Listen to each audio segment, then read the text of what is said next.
Flavion, oui, appelez-le, oui. Bruno Gollnisch, quelles compétences avez-vous développées lors de votre doctorat? Quelles compétences? J'ai développé des compétences en droit international, et puis en japonais, parce que ma thèse portait sur ouverture du Japon et droit de l'Occident. C'est une thèse assez composite, enfin qui a eu quand même les honneurs de la faculté, puisque j'ai eu le premier prix de thèse de la faculté de droit de Paris. C'est pas si mal. Et en quoi ces compétences vous aident pour la politique? D'abord, le droit international, dont cette thèse était l'aboutissement. Mes études de droit international me servent évidemment dans mon activité de député européen. Mes études de droit public d'une façon générale, également comme conseiller régional, dans le contentieux administratif, le contentieux de l'annulation de telle ou telle décision. Ça, le droit est une arme politique et la politique est au service du droit, puisque la mission la plus éminente de l'élu, c'est de voter les lois. Et puis la connaissance du Japon m'a appris aussi qu'il n'y a de véritable modernité qu'enracinée dans la tradition.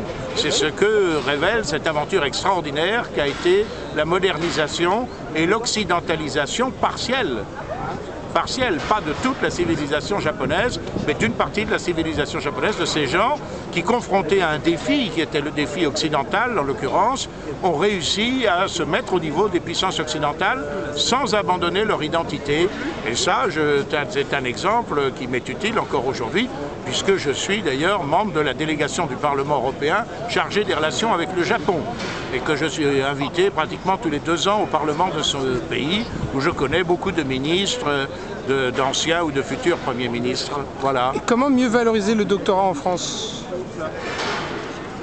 C'est une bonne question, je vous remercie de l'avoir posée. Je ne sais pas, toute formation, même purement théorique, est utile, à condition de ne pas se laisser trop enfermer dedans. Je pense que peut-être quand je vois certaines thèses qui sont tout à fait considérables et intéressantes, mais qui sont des compilations.